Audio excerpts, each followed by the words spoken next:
Imagine you are a 12-year-old girl. You wake up one morning and something has changed in your body. Something you have never felt before. Something no one warned you about. Now imagine that moment happening not in a house with a bathroom, a pharmacy around the corner, and a mother who can explain what is going on. Imagine it happening in a cave, or a forest, or a makeshift camp on the open grasslands of ancient Africa 200,000 years ago. No pads. No tampons, no doctor. No internet to search for answers at 3 in the morning. So what happened? How did an ancient girl understand what was happening to her body? Was she scared? Was she celebrated? Was she left to figure it out alone? The answer is one of the most fascinating and most surprising chapters in the entire history of being human. Here is the first thing worth understanding. The biology of puberty in ancient girls was essentially identical to what happens today. The hormones, the physical changes, the timing, all of it was the same 200,000 years ago as it is right now.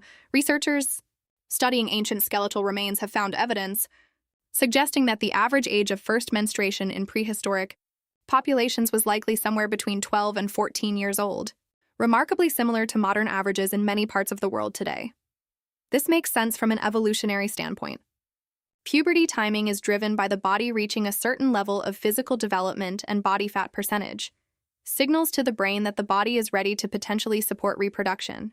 In ancient populations, where food could sometimes be scarce and physical activity was constant, some researchers believe puberty may have arrived slightly later on average than in well-nourished modern populations, where earlier puberty is increasingly common.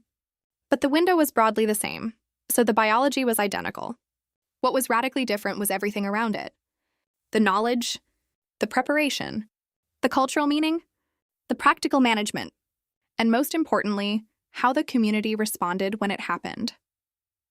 This is one of the most important questions, and the answer tells us something remarkable about ancient human societies. In modern life, most girls receive some kind of education about puberty before it happens, whether from a parent, a school, a book, or a quick internet search. But what about 200,000 years ago? Anthropologists studying hunter-gatherer societies that survived into the 20th century with minimal outside contact have found something consistent and striking. In almost every case, girls were not left in the dark. Knowledge about menstruation, and about puberty more broadly, was actively passed down from older women to younger girls within the community. Grandmothers, aunts, older sisters, and older female friends served as the primary source of this information, sharing it orally in the natural course of daily life. Think about what daily life in a small nomadic group actually looked like. Women and girls spent most of their time together, gathering food, preparing meals, tending to children, making tools and clothing. In that kind of constant close contact community, the knowledge that older women carried about the female body was naturally and continuously shared with younger girls simply through living alongside each other. This is very different from the modern experience, where many families still find puberty awkward to discuss directly, and where a lot of girls still receive little or no preparation before their first period. In some ways, the ancient model of intergenerational female knowledge sharing may have been more effective at preparing girls than many modern systems. Researchers also note that in small communities where everyone lived closely together, a girl would likely have already witnessed other women's menstrual cycles before her own began, giving her at least a basic understanding of what to expect long before it happened to her personally. Now here's the question everyone wants answered. Practically speaking, how did ancient women and girls actually manage menstruation without any of the products we take for granted today? The short answer is they improvised, and they did so in remarkably creative ways. Archaeological and anthropological evidence, combined with records from some of the oldest written human civilizations, gives us several clues about what early menstrual management likely looked like. The most widely documented approach across ancient and early historical cultures was the use of natural absorbent materials. Soft mosses, particularly certain varieties known to be highly absorbent, are believed to have been used by many prehistoric peoples across different continents. Archaeological evidence from some early sites suggests the deliberate collection and storage of specific plant materials in ways consistent with their use as absorbents. Animal skins and hides, cut or shaped into simple pads, appear in early historical records across multiple cultures. Soft grasses, dried plant fibers, and rolled leaves have also been documented ethnographically in hunter-gatherer populations studied more recently.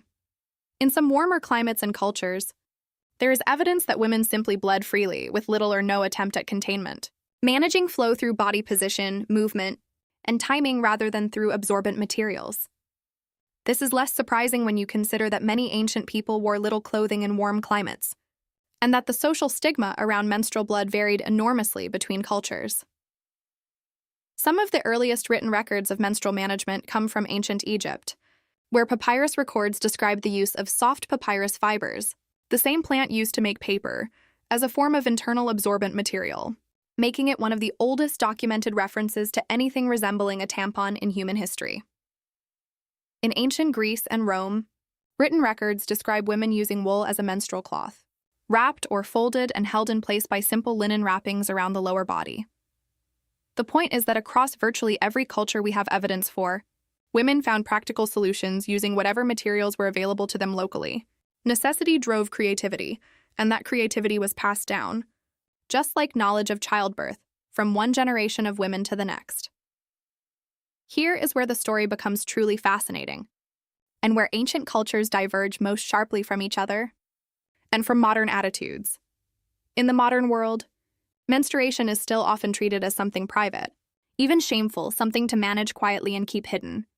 But in many ancient cultures, a girl's first period was treated as the exact opposite, a major public event, a milestone worthy of ceremony and celebration.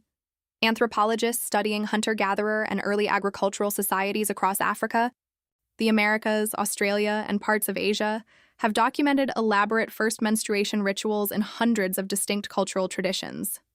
While the specific forms varied enormously, the underlying theme was strikingly consistent. A girl's first period marked her crossing from childhood into womanhood, and that crossing deserved to be witnessed and honored by the entire community. In many indigenous cultures of North America, a girl's first menstruation triggered a multi-day ceremony involving the entire village. The girl might be painted with specific colors, dressed in special clothing, and celebrated with feasting, singing, and ritual. Older women would gather to share knowledge and stories with her, formally welcoming her into the circle of adult women in the community. These ceremonies could last anywhere from a single day to several weeks depending on the culture. Among some San peoples of southern Africa, one of the world's oldest surviving hunter-gatherer cultures, the first menstruation of a girl was traditionally accompanied by community dances and rituals, with the girl held in high honor as a symbol of the community's future and continuation. In ancient Japan, a girl's first period was historically celebrated with a special family meal of red rice, the color red symbolizing both menstrual blood and good fortune. Elements of this tradition persisted in some Japanese families well into the 20th century. Across ancient Mesoamerican cultures, menstruation was often associated with powerful spiritual forces, and a girl's first period was seen as the moment she came into her full spiritual power as a woman. Even in ancient cultures where menstruation carried restrictions or taboos, these were not always signs of shame or disgust. In many cases, menstruating women were believed to hold special spiritual power during their cycle, and the restrictions placed on them, such as not touching certain foods or tools, were actually signs of how seriously that power was taken, not signs of being considered lesser. Not all ancient responses to a girl's first period were celebratory, at least not in the ways we might immediately recognize. In many cultures across different continents and time periods, a girl experiencing her first menstruation was separated from the main group for a period of time, sometimes a few days, sometimes several weeks, sometimes even longer. This practice of menstrual seclusion is one of the most widespread traditions in all of human cultural history, found across cultures that had no contact with each other, which suggests it arose independently in multiple places. From a modern perspective, this isolation can look negative. But anthropologists argue that the reality was often far more nuanced.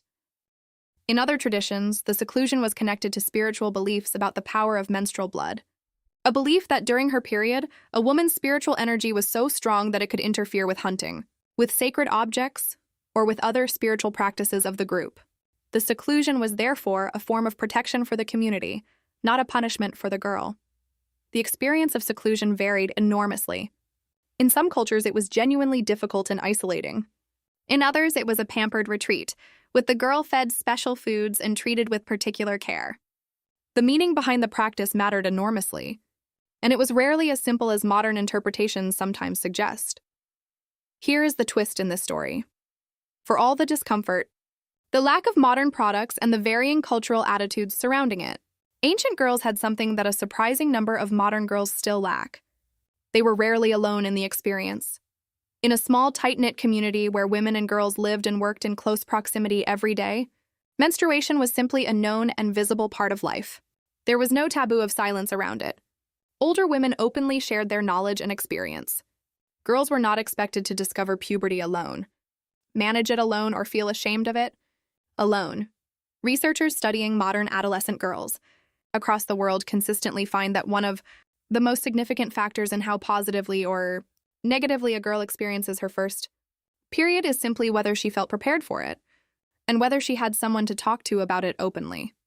In that sense, the ancient model of intergenerational female community, where knowledge flowed naturally from older women to younger girls as part of everyday life, may have provided something genuinely valuable that modern societies, with our tendency toward nuclear family isolation and our cultural discomfort around menstruation, have in many ways moved away from.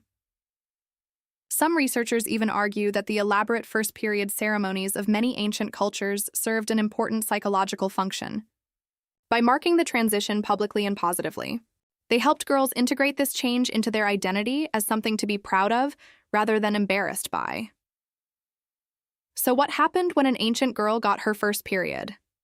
She was likely not alone. She was probably not unprepared. She may well have been celebrated. And she almost certainly received practical knowledge and emotional support from the older women around her, passed down through an unbroken chain of female experience stretching back further than any of us can imagine. The biology was the same then as it is now. The need for knowledge, support, and community was the same then as it is now. In some ways, the ancient world understood that need better than we sometimes do today. 200,000 years of women helping women, generation after generation, passing down what they knew, making sure the next girl in line was a little more ready, a little less afraid, and a little more certain of her place in the world. That thread has never broken, and it runs all the way down to right now.